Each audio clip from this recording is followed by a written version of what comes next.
আসসালামু আলাইকুম সুধী দর্শক। দৈনিক আর নিউজের প্রতিদিনের আয়োজন থার্ড আইয়ের পক্ষ থেকে আপনাদেরকে সবাইকে জানাচ্ছি শুভেচ্ছা এবং স্বাগত। চ্যানেলটিকে আপনারা সাবস্ক্রাইব করবেন এবং আপনাদের মতামত জানিয়ে রাখবেন। তাতে যে জিনিসটা হবে যে আমরা জানতে পারবো যে আপনারা আসলে কি ধরনের টকশো দেখতে চান। আমরা বেসিক্যালি চেষ্টা করি যে সমসাময়িক বিষয় নিয়ে যারা পিছিয়ে পড়া জনগোষ্ঠী, যারা পিছিয়ে পড়া মানুষজন, তাদেরকে নিয়েই আসলে এই টকশোটা করার আগ্রহ আমাদের সবচেয়ে বেশি। কারণ মেইন স্ট্রিম মিডিয়া বা অন্যান্য সোশ্যাল মিডিয়াতে তো দেখা যায় সব চেনা জানা লোকজনকে নিয়ে করে। তো আমরা চেষ্টা করি যে একটু অচেনা লোককে যদি আনা যায় তাদের গল্পগুলো শোনা। তো আজকে আমার এই অনুষ্ঠানে উপস্থিত আছেন আব্দুল আলিম, চেয়ারম্যান উনি, সাবেক সাধারণ সম্পাদক সাতক্ষীরা জেলা বিএনপি। উনি 7 বারের চেয়ারম্যান, ইউনিয়ন চেয়ারম্যান ছিলেন, এখনো আছেন। তো প্রথমে আমি শুরু করি আলিম ভাইকে দিয়ে। আলিম ভাই, জি আপনি তো অনেক দিন ধরে একটা সংগঠনের সাথে জড়িত জি এবং সেই সংগঠনের ছাড়াও আপনি আপনার এলাকাতে 7 বার ইউনিয়ন পরিষদের চেয়ারম্যান। জি তো বিগত দিন, এখনকার সময় কি অবস্থা, আপনাদের কেমন দেখছেন রাজনীতি সবকিছু মিলিয়ে? রাজনীতি আমরা তো সবাই জানি আমাদের ছোট্ট একটা বাংলাদেশ। এই দেশে যে কি উত্থান পতন হয়েছে, এটা তো কোন বিষয় নিয়ে বলবো। একটা বলতে গেলে যে স্বৈরাচার শেখ হাসিনার যে 17 বছর যে একটা পাতানো নির্বাচন নিয়ে তিনবারের প্রধানমন্ত্রী, অবৈধ প্রধানমন্ত্রী হিসাবে যে কাজ করেছেন সারা বাংলাদেশে, দেশটাকে দেউলিয়া করেছে। প্রত্যেকটা সেক্টর থেকে একদম দেউলিয়া হয়ে গেছে এই দেশটি। এই দেশ আপনার আমার 18 কোটি মানুষের এই দেশ, কিন্তু দেখা গেছে এই দেশ এখন একদম তলাবিহীন ঝুড়ি হিসাবে পরিণত হচ্ছে। গত 5ই আগস্ট, জুলাই আগস্টে গণ অভ্যুত্থানে ছাত্র জনতা এবং আমাদের দেশ নায়ক তারেক রহমান সাহেবের নেতৃত্বে এই আন্দোলনে শেখ হাসিনা দেশ ছেড়ে তার দোসররা সকলে পালাতে বাধ্য হয়েছে। কি অপকর্ম করেছে এটা তো আপনি আপনি আমি সারা দেশব্যাপী এবং সারা বিশ্বব্যাপী আমরা সবাই জানি। এখন দেশে তত্ত্বাবধায়ক সরকার আসছে, ডক্টর ইউনূস সাহেব আমাদের প্রধান উপদেষ্টা সহ সকল উপদেষ্টা আমাদের, যেমন 1971 সালের আমি যুদ্ধ দেখেছি, আপু দেখেছেন, আশা করি আমার সাথে একমত হবেন। যে অবস্থায় রেখে গেছিল পূর্ব পশ্চিম পাকিস্তানের সেনারা, ঠিক সেটা একটা অবস্থা রেখে গেছেন শেখ হাসিনা। সেখান থেকে 5ই আগস্টের পরে প্রধান উপদেষ্টা শপথ নেওয়ার পর থেকে আস্তে আস্তে আমাদের সকল সেক্টরে উন্নতি আমরা দেখতে পাচ্ছি। এবার আমি বলি, আমাদের ব্যাংক সেক্টর বলি, আমাদের গার্মেন্ট সেক্টর বলি, সকল সেক্টরে একটু উন্নতি আমরা দেখতে পাচ্ছি। না, সেটা তো ঠিক আছে। ধরেন শেখ হাসিনা গভর্নমেন্ট পতিত স্বৈরাচার ফ্যাসিস্ট যাই বলি না কেন আমরা, তো জি তার সময় তো আপনি আহ, ইউনিয়ন চেয়ারম্যান পদে অধিষ্ঠ ছিলেন। তো না, সে আমি সময় আমি আমি জানতে চাচ্ছি যে সে সময় মানে আমি একটু না, আমি আমি একটু বলেন, আমি একটা কোশ্চেন করি মাঝখানে আপনাকে যে জি সে সময় আপনি এই ফ্যাসিস্ট রেজিমের বিরুদ্ধে দাঁড়িয়ে আপনি ইউনিয়ন পরিষদের চেয়ারম্যান হয়েছে, জি কিভাবে সেটা সম্ভব?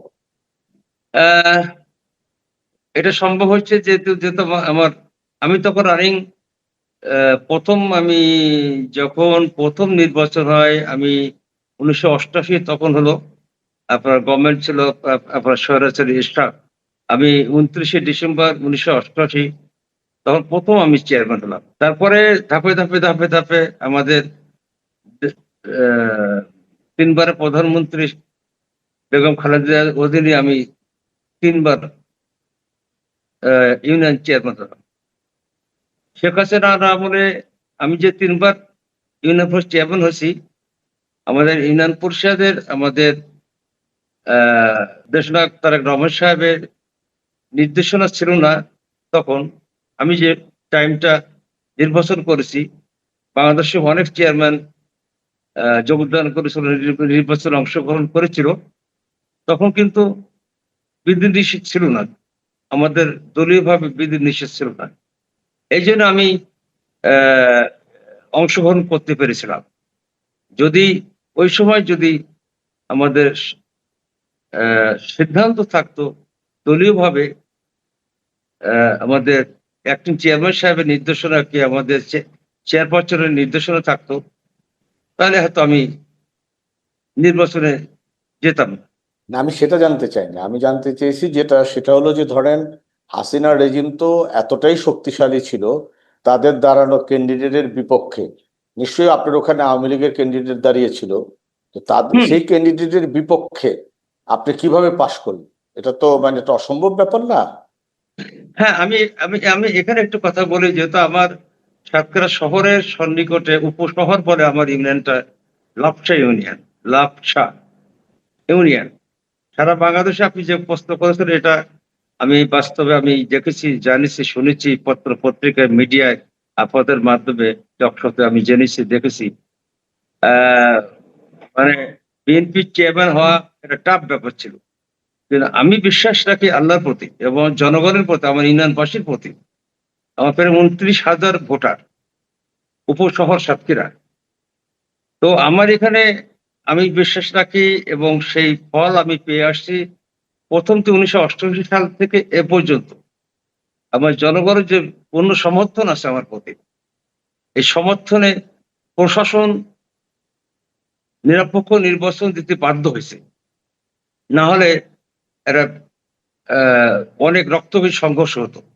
যে কারণ সেটাই বলছি যে আসলে ওই সময় মানে ওই ফ্যাসিস্ট রেজিমের বিরুদ্ধে দাঁড়িয়ে যুদ্ধ করা অনেকটা আসলে মানে স্রোতের বিপরীতে গা ভাসানো। আমি একটুখানি একটা কথা বলি, হ্যাঁ, প্লিজ। প্লিজ। আমি একটুখানি আপনাকে কথাটা কেটে নিচ্ছি। আমি কিন্তু তেরো তেরো সালে যে সাতক্ষীরায় সবচেয়ে বেশি আন্দোলন হয়েছিল শেখ হাসিনার বিরুদ্ধে, 5ই জানুয়ারি নির্বাচন উপলক্ষে, তখন কিন্তু 13 সালে আমার চেয়ারপারসন ম্যাডাম খালেদা জিয়া একদম আমাকে সাধারণ সম্পাদক ওই সময় আমাকে দায়িত্ব দিয়েছিলেন। দায়িত্ব দিয়েছিলেন আমাদের দক্ষিণবঙ্গের, আমাদের কৃতি সন্তান জিয়া পরিবারের সবচেয়ে ঘনিষ্ঠ জন স্থায়ী কমিটির সদস্য, আপনার জনাব তরিকুল ইসলাম। উনি স্থায়ী কমিটির সদস্য ছিলেন। উনি আমার প্রথম দায়িত্ব দেয় ম্যাডামের হাত ধরে এবং বরকতউল্লাহ বুলু সাহেবের মাধ্যমে। আমি সাতক্ষীরা ফিরে এসে আমরা আন্দোলন সংগ্রাম শুরু করি। আপনি জানেন, শুনেছেন, মনে পড়ে হয়তো, সাতক্ষীরা থেকে সারা বাংলাদেশ কিন্তু বিচ্ছিন্ন করে দিয়েছিলাম আমরা। সারা দেশের সাথে সাতক্ষীরা কিন্তু বিচ্ছিন্ন করে দিয়েছিলাম। আমার নেতৃত্ব হয়েছিল ইনশাআল্লাহ। এটা ঠিক তারপরে আছে, আপনারা যদি বিচ্ছিন্ন থাকতে ভালোবাসেন আপনারা বিচ্ছিন্ন হয়েছেন, কারণ মূল জনপদের সাথে বিচ্ছিন্ন যদি হয়ে যান তাহলে তো চলতে ফিরতে সমস্যা। আমরা স্বৈরাচার শেখ হাসিনাকে দেখাই দিয়েছি, আমরা আওয়ামী লীগকে দেখাই দিয়েছি এবং বাংলাদেশের মানুষকে দেখাই দিয়েছি যে আমরা পারি। সাতক্ষীরার মানুষ, এই আমরা 23 লক্ষ মানুষ, আমরা পেরেছি, সেটাই, সেই গর্বটা করতে পারি আমরা। মানে একটা রেজিমকে আপনারা টোটাল মানে আটকে দিয়েছেন, এটা একটা বিশাল কৃতিত্ব আপনাদের, অবশ্যই আমরা আপনাদের সাধুবাদ জানাই। তো আর আপনার কাছ থেকে আরো শুনবো, তো হ্যাঁ, আমরা একটু। আমার কথা শেষ হয়ে গেছে। আমি 16 সাল পর্যন্ত ছিলাম সাবেক সেক্রেটারি। তারপর 18 সালে আবার আমাদের বর্তমান অ্যাক্টিং চেয়ারম্যান সাহেব জনাব তারেক রহমান সাহেব আমাকে আবার দায়িত্ব দেয়। তখন সাথে জেলা বিএনপি আপনার নতুন আহ্বায়ক কমিটি আসে। এই আহ্বায়ক কমিটি আমি সদস্য সচিব দায়িত্ব পালন করছি। যে সময়টা সবচেয়ে সাতক্ষীরায় 59 জন, 49 জন ক্রস ফায়ারে মারা গেছে 13 সাল থেকে এই পর্যন্ত। আমি কিন্তু আবার সদস্য সচিব ছিলাম। আমি এক্ষেত্রে 5ই আগস্টের পরে 2রা ফেব্রুয়ারি পর্যন্ত ছিলাম, 25। আমি দীর্ঘদিন কিন্তু আমি রাজপথে আন্দোলন সংগ্রাম নিয়ে আমাদের সাতক্ষীরায় সেটা আমরা কিন্তু জানি, সেটা আমরা জানি যে আপনি সরকার বিরোধী আন্দোলনে একদম সক্রিয় ছিলেন, সাতক্ষীরাবাসী সহ। তো আপনার কাছ থেকে আমরা আরো অনেক কথা শুনবো, অনেক কথা আমাদের জানার আছে। তো আজকে তো আপনাদের দেশনেত্রী, আমাদের মানে প্রাক্তন প্রধানমন্ত্রী 3বারের বেগম খালেদা জিয়া চিকিৎসা শেষে দেশে ফিরলেন, আপনাদের অনুভূতি কি? শোনেন, এ তো অনেক বড় কাহিনী, ইতিহাস। মানে শেখ হাসিনা তো তাকে অন্যায়ভাবে জেলে ঢুকিয়ে আজকের এই টেনশন তিলে তিলে এই রোগগুলো আগে শরীরে ছিল না, সেই রোগগুলো বাসা বেঁধেছে।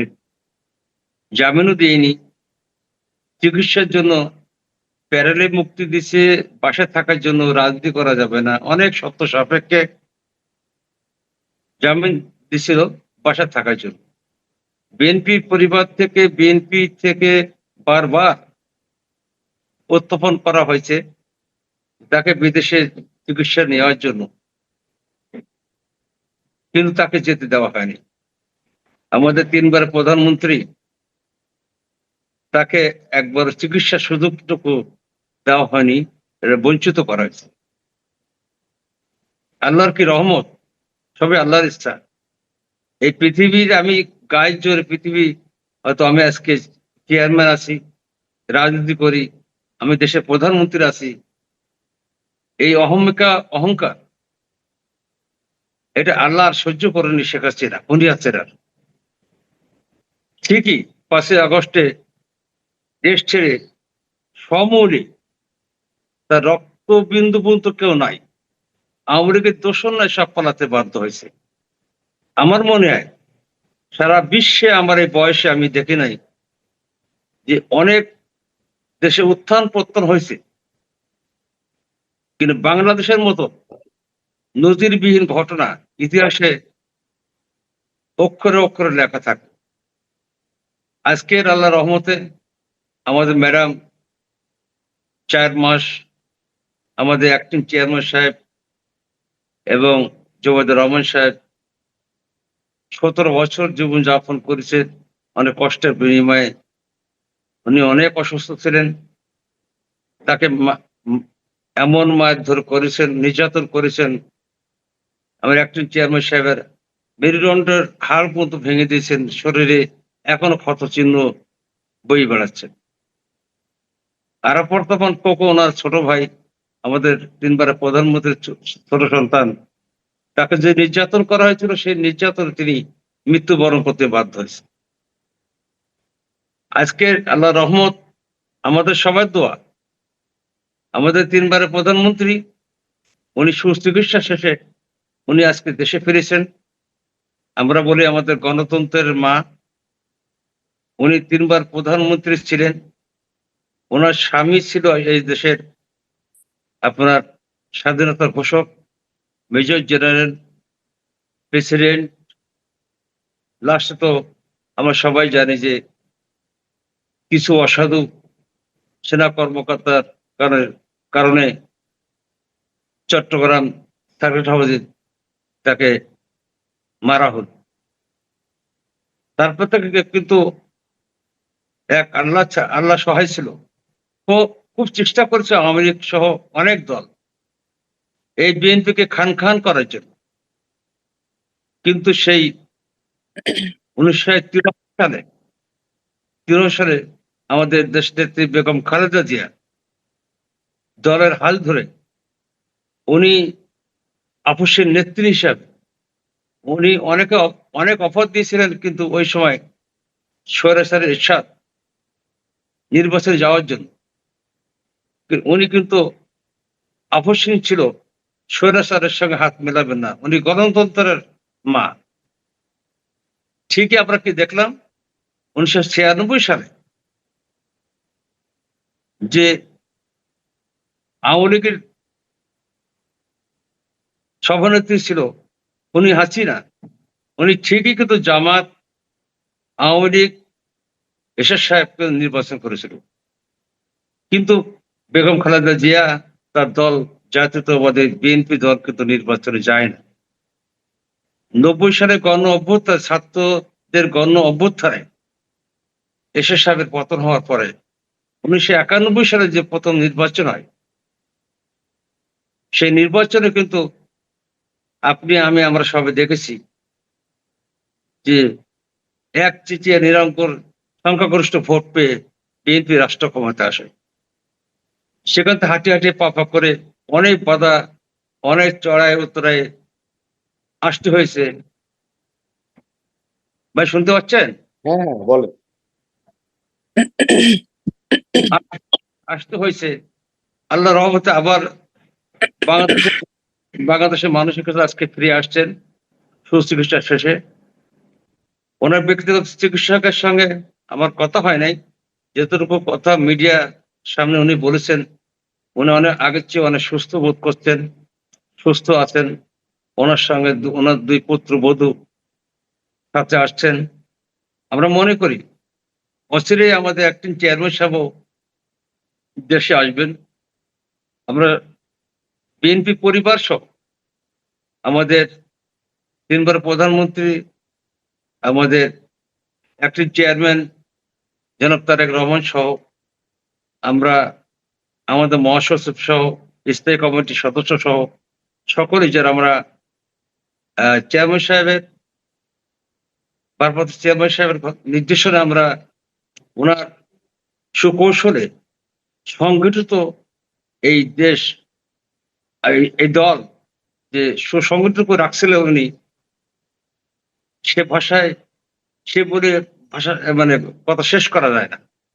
না, সেটা তো ঠিক আছে। তাই আজকে আমাদের পিএম বেগম খালেদা যে এসছেন, আপনাদের অনেক আনন্দের একটা বিষয়, এটা ঠিক আছে। আপনি স্থানীয় পর্যায়ের কিন্তু একজন বড় নেতা ছিলেন, এখনো আছেন। এখন প্রশ্ন হলো, 5ই আগস্ট সরকার বিদায় নিল, একটা ফ্যাসিস্ট গভর্নমেন্ট যাকে আমরা বলি, আমরা মাফিয়া গভর্নমেন্টও বলে থাকি।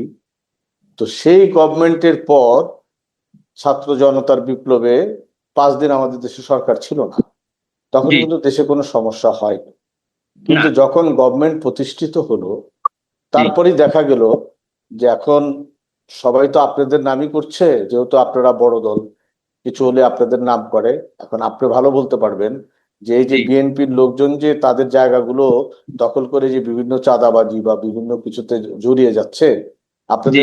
আপনাদের ভারপ্রাপ্ত চেয়ারম্যান তো বলছেন তাদের বিরুদ্ধে অ্যাকশন নিতে, কিছু অ্যাকশন নিয়েছে, এটাও বাংলাদেশের একটা ইতিহাস। কিন্তু এই জিনিসটা আপনারা বন্ধ করতে পারছেন না কেন? আমি একটা কথা বলি, যেহেতু বিএনপি একটা বড় সংগঠন, অনেক বড় সংগঠন।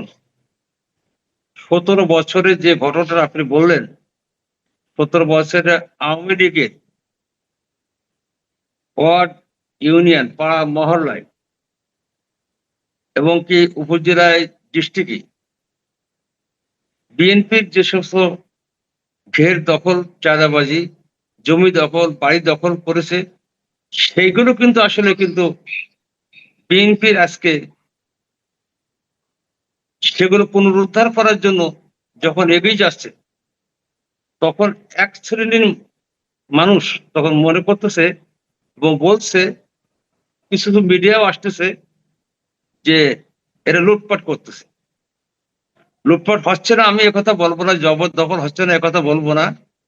কিন্তু আমাদের ১৭ বছরে আমি একজন বিএনপি কর্মী, এরকম কর্মী লক্ষ লক্ষ কোটি কোটি কর্মী আছে যারা নির্যাতিত হয়েছিল, যাদের ঘর বাড়ি পর্যন্ত আওয়ামী লীগের লোকজন দখল করে নিয়েছিল, জমি, মাছের ঘের, ব্যবসা প্রতিষ্ঠান সবকে দখল করে নিয়েছিল। সেগুলো পুনরুদ্ধার করার জন্য যখন বিএনপির কর্মীরা যখন তার সম্পদ আওয়ামী লীগ নিয়েছিল, সেই সম্পদ ফিরিয়ে নেওয়ার জন্য যখন এগিয়ে যাচ্ছে, অলরেডি নিয়ে নিচ্ছে, তখন কিন্তু এটা অনেক মিডিয়া আমি দেখেছি সঠিক, অনেক জায়গায় সঠিক হচ্ছে না প্রচারটা। আর না না, একদিকে আমি এখন আমি একটা কথা বলি আপনাকে। একদিকে আমি একজন আমি আমরা আপনার জমি একজন দখল করে নিয়ে গেছে, জি, তো আপনি তো আইনের কাছে যাবেন, আইনের দ্বারস্থ হবেন। এখন জি। সে আপনার উপর অন্যায় করেছে, সে আপনার কাছ থেকে জোর করে নিয়ে গেছে, এখন আপনিও কি তার কাছ থেকে সেভাবে জোর করে নিয়ে নেবেন? না, এটা না, কি আইনের সাথে? না, আমার জিনিস আমি ফেরত নেবো তো। আমার জিনিস আমি তো ফেরত নেবো। আমার তো বৈধ কাগজপত্র আছে। তাদের না তো না ছিল না। না না, আপনি ফেরত তো নেবেন অবশ্যই, আপনার বৈধ কাগজ আছে, আপনার সবকিছু আছে, কিন্তু আপনি তো সেটা, সে নিয়েছে, সে অন্যায় করেছে। আপনি তো আইন আছে দেশে, আইন প্রশাসন আছে। তখন নয় প্রশাসন ছিল না, এখন তো আর কোনো পলিটিক্যাল গভর্নমেন্ট দেশে না, এখন তো না, জেনুইন গভর্নমেন্ট দেশে, মানে একটা ইন্টেরিয়র গভর্নমেন্ট যাকে আমরা বসিয়েছি, অনেক পাওয়ারফুল। তো জি। আপনাকে কেন তাকে জোর করে ওই জায়গাটা নিতে হবে? আপনি তো আইনের আইনের কাছে গেলে আইন আপনাকে ওই জায়গাটা দিতে বাধ্য। আপনি যেটা বলেছেন সঠিক। আমি মাথা পেতে নেবো আপনার যুক্তিটা এবং কথাটা। কিন্তু আপনি দেখেন যে আমি যে সাবজেক্টে আপনি কথা বললেন এবং আমি যেরকম প্রশ্নের উত্তর যতটুকু দিলাম, আমার এলাকায় কিন্তু বহুত এরকম হয়েছে, বহুত হয়েছে। আপনার এলাকায় না, পুরো বাংলাদেশে হয়েছে। না, আমি আমার কথা বলছি, সারা বাংলাদেশে হয়েছে এবং আমার এখানে আমার জেলায় হয়েছে। যেগুলো হয়েছে এটা ১, ২ হলো। আপনি যে বলছেন জবরদখল হচ্ছে না, আমি একথা বলিনি। চাঁদাবাজি হচ্ছে না সে কথা বলছি না। যেগুলো হচ্ছে, যেগুলো প্রমাণ প্রুফ হচ্ছে, এই যে গত ৩ দিন আগে আমাদের সাতক্ষীরা জেলায় স্বেচ্ছাসেবক দলের সভাপতি সোহেলাবাদ মানিক, এর ছোট্ট একটা ঘটনা ঘটেছিল আপনার আমাদের সাতক্ষীরা সদর হাসপাতালে যেয়ে মানে ভাঙচুর করেছিল। তার কি দোষ ছিল জানি না। সঙ্গে সঙ্গে নিউজ গেল আমাদের ভারপ্রাপ্ত ভারপ্রাপ্ত আহ, সাংগঠনিক সম্পাদক যশোরের তরিকুল ইসলামের ছেলে অনিদুল ইসলাম অমিতের কাছে। অমিত সাহেব অ্যাক্টিং চেয়ারম্যান সাহেবের সাথে আলাপ করে একবার ২ ঘন্টার মধ্যে তাকে বহিষ্কার করে দিল। এই বহিষ্কারটা শুধু সাতক্ষীরা একজন না, সাতক্ষীরা এ পর্যন্ত প্রায় ১৫ জন বহিষ্কার আছে। এই সংখ্যা প্রায় সারা বাংলাদেশে কয়েক হাজার হচ্ছে এবং আপনি জানেন, দেখেছেন, আরো হবে। উনি অনেক শক্ত, যেটা প্রমাণ হচ্ছে যে সেটা অন্যায় করছে বিএনপির কোনো কর্মী, সে যত বড় কর্মী হোক, বড় হোক, ছোট হোক, সে তো কর্মী এবং ১৭ বছর লড়াই করেছে শেখ হাসিনার বিরুদ্ধে। রাজপথে ছিল, জীবন দিয়েছে। হাজার হাজার লোকের গুম, খুন, জেল, আয়নাঘর, কত কিছু করেছে আপনি জানেন। তো সেখানে উনি কোনো কাউকে ছাড় দিচ্ছে না। আগে কিছুটা হয়েছে, আমি স্বীকার করি আপনার সাথে। কিন্তু এখন কিন্তু ২ টা কারণ হয়েছে। একটা হলো তার নিজের সম্পত্তি, বাড়িঘর দখল করে সে জোর করে নিয়ে নিয়েছে। আর যেগুলো পরের সম্পত্তি বিএনপির একদম, আমি একটা কর্মী যদি আমি করি, আমাকে কিন্তু এখন বহিষ্কার হতে হচ্ছে। এই বহিষ্কারের পালাটা কিন্তু আপনি দেখবেন প্রতিনিয়ত ২, ৫ জন, ১০ জন, ২০ জন প্রত্যেকটা জেলা, থানা, উপজেলা, ইউনিয়ন, ওয়ার্ড থেকে আপনারা বহিষ্কার হচ্ছে।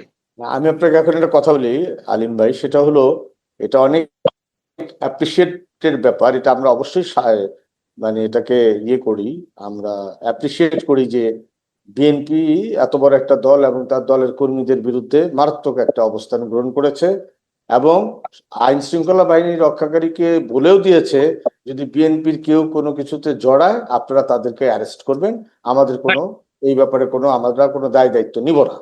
আমার প্রশ্নটা হলো এই জায়গাটায়, যে সেটা হলো সবকিছুর জন্য একদম টপ লেভেল পর্যন্ত কেন যেতে হবে?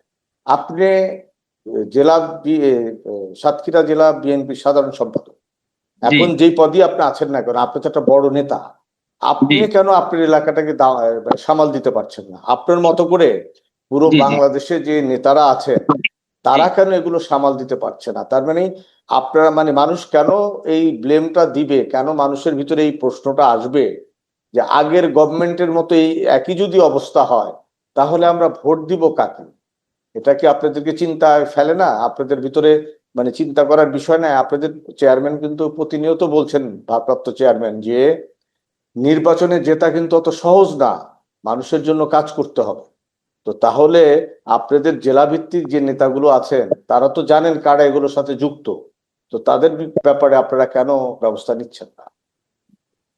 আমরা তো সুপারিশ করছি, আমরা ব্যবস্থা নিচ্ছি, তাদের জানাচ্ছি, কথা বলছি। আমরা প্রতি মাসে আমরা মিটিং করছি, থানা নিয়ে, ইউনিয়ন নিয়ে, ওয়ার্ড নিয়ে, জেলা শহরে আমরা বসতেছি, কথা বলছি। অঙ্গ সংগঠন, বিএনপি সকলে মিলে আমরা কাজ করছি, কথা বলছি। আমি মোটামুটি বলতে পারি কিছু ঘটনা টুকটাক হয়েছে, আমি বলবো না হয় নাই। তবে এখন কিন্তু টোটালি গত পরশুদিন যে ঘটনা আমি বললাম, যে স্বেচ্ছাসেবক দলের জেলার সভাপতি সোহেলাবাদ মানিককে যখন বহিষ্কার হয়েছে, তার সঙ্গে সঙ্গে আরো ২, ৩ জন রাইট লাইন আছে, তারা জানতে পেরেছে এবং সাতক্ষীরা কিন্তু এখন চুপ, একদম সঠিকভাবে আমি বলতে পারি।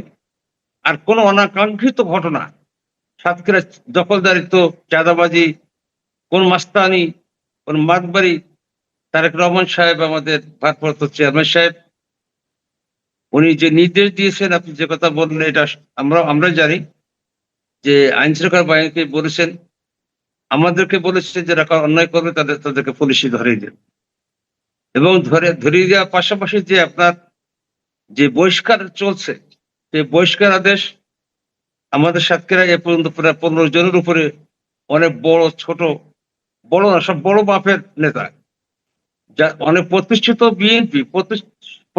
বিএনপি সেক্রেটারি একজন আছেন, উনি কিন্তু বহিষ্কার দলের শৃঙ্খলা ভঙ্গ করার কারণে। আমার বিশ্বাস সাতক্ষীরা, আপনি যে কথা বলেন সবকিছু কি মানে একটা চেয়ারম্যান সাহেব কি কেন্দ্রে জানাতে হবে? আপনারা লোকালে আছেন, অবশ্যই আমরা আছি। আমাদের কাজ না করলে, আমরা যদি এগুলো না করতাম তাহলে আরো বিশৃঙ্খলা দেখাতো। এটা টুকটাক ঘটনা হয়েছে 5ই আগস্টের পরে যেটা হয়েছিল, 4-5 দিন গভর্নমেন্ট ছিল না, তারপরে গভর্নমেন্ট আসার পর নতুন গভর্নমেন্ট চেষ্টা বুঝে নেবে, তারপরে তো কাজ শুরু হয়েছে। এখন তো অনেক স্ট্রিক্ট, এখন তো আপনি জানেন অনেক শক্ত, অনেক স্ট্রিক্ট। সেনাবাহিনী মাঠে আছে, র্যাব, বিজিবি, পুলিশ মাঠে কাজ করে, এনএসআই, ডিএসবি, গোয়েন্দা বিভাগ কাজ করছে। আচ্ছা, ঠিক এখন আছে। আমরা আমরা একটা জিনিস আশ্বস্ত হলাম অন্তত আপনার কাছ থেকে, যে আপনি সাতক্ষীরা নিয়ে যেটা বললেন, যে সাতক্ষীরাও এখন আর কেউ চাঁদাবাজি বা দখলদারি বা এই সমস্ত জিনিসের সাথে যুক্ত হবে না। আপনার কাছে আবার আসবো, এবং আপনার কাছে এই মেসেজ, আপনার মাধ্যমে মেসেজটা আমি বাংলাদেশের আপনাদের দলের সবাইকে বলতে চাই, কিংবা যারা এরা চাঁদা, তারপরে দখল, এগুলোর সাথে জড়িত, তাদেরকে আপনাদের দলের লোকজন অবশ্যই প্রতিহত করবেন দেশের ভালোর জন্য। জি, আমার মনে হয় যে আপনি তার থেকেও ভালো জানেন, কারণ আপনার এলাকায় কিন্তু ক্ষুদ্র ব্যবসায়ী অনেক, অনেক অবশ্যই। উদ্যোক্তা, এবং আপনাদের ওই অঞ্চলটা এই যে সেলাই ফোড়া থেকে শুরু করে মাছের বিজনেস সবকিছু তো অনেক এগিয়ে গেছে। কিন্তু জি, জি, আমরা প্রায়শই শুনি যে এরা ব্যাংকে গেলে সামান্যতম ঋণ তারা পায় না, অথচ বড় বড় ব্যবসায়ীরা হাজার হাজার কোটি টাকা ঋণ নিয়ে গেছে। জি, তা আপনারা তো চিন্তা করছেন নেক্সট গভর্নমেন্ট আপনারাই হবেন, আপনাদের তো আশা সেরকমই। আপনারা 31 দফা আপনার একটা ইয়ে দিয়েছেন, দফা দিয়েছেন, 31 দফা, জি, যেখানে সমাজে কোনো বৈষম্য থাকবে না, জি, যেখানে নারীরা বৈষম্যের শিকার হবে না, হবে যেখানে না, নারীরাও একটা মানে তাদের পর্যাপ্ত মর্যাদা পাবে। তো এই ইনশাল্লাহ। সমস্ত উদ্যোক্তাদের ব্যাপারে আপনারা কি চিন্তা করছেন? আমাদের চিন্তা ভাবনা তো আমাদের আহ আবার এটা তো 31 দফা তো 23 সালে আমাদের ভারপ্রাপ্ত চেয়ারম্যান সাহেব 23 সালে এটা ডিক্লেয়ার করেছেন। আজকে যে 25 সালে এই আহ, গণ অভ্যুত্থান হবে যে 5ই আগস্ট, এটা তো উনি জানতেন না। এটা তো আমি কেউ জানতাম না। এটা তো 23 সালে আমাদের ভারপ্রাপ্ত চেয়ারম্যান সাহেব 31 দফায় উনি তো বলেই দিয়েছেন। এটা তো ব্যাখ্যা তো আসলে মুখে বলে তো শেষ করা যাবে না। তো 31 দফার আলোকের ভিত্তিতে আল্লাহ রহমত, বিএনপি কে এই দেশের জনগণ অতীতে অনেকবার রাষ্ট্রীয় ক্ষমতা নিয়ে আসছে, আবারও আগামী দিনে আহ ইনশাল্লাহ আমরা আশাবাদী, বিশ্বাস যে আমাদের জাতীয়তাবাদী দল বিএনপি রাষ্ট্র ক্ষমতা আসলে এই বৈষম্য যেমন আমার মা বোনদের ব্যাপারে থাকবে না, পিছিয়ে পড়া জনগোষ্ঠীর জন্য কাজ করবে, বেকার মানুষের ভাতা প্রদান করবে, দেওয়া হবে অনেক কিছু। এই 23 সালে 31 দফায় আমাদের ভারপ্রাপ্ত চেয়ারম্যান সাহেব উনি আত্মপ্রকাশ করছেন, যেটা আপনি বললেন, এবং আমার বিশ্বাস যে আমাদের বাংলাদেশে 18 কোটি জনগণ এটা জেনে গেছে। এই আলোকে একজন রাষ্ট্রপতি, প্রধানমন্ত্রী 2বারের বেশি ক্ষমতা থাকতে পারবেন। এই যে যেগুলো যে যেগুলো 31 দফার মধ্যে আছেন, দেশ উন্নয়নের জন্য, গণতন্ত্রের জন্য, আমাদের দেশ আল্লাহ পাকের রহমত, আপনি যেটা বললেন জাফর রাষ্ট্র ক্ষমতা আসতেছেন বিএনপি, আল্লাহ পাক আপনার কথা কবুল করুক। লক্ষ লক্ষ কোটি কোটি মানুষ আজকে দোয়া করছিল আমাদের ম্যাডামের জন্য, 3বারের প্রধানমন্ত্রীর জন্য। আল্লাহ পাক ওনাকে দেশে নিয়ে আসছেন, আগের চেয়ে অনেক সুস্থতা বোধ করছেন।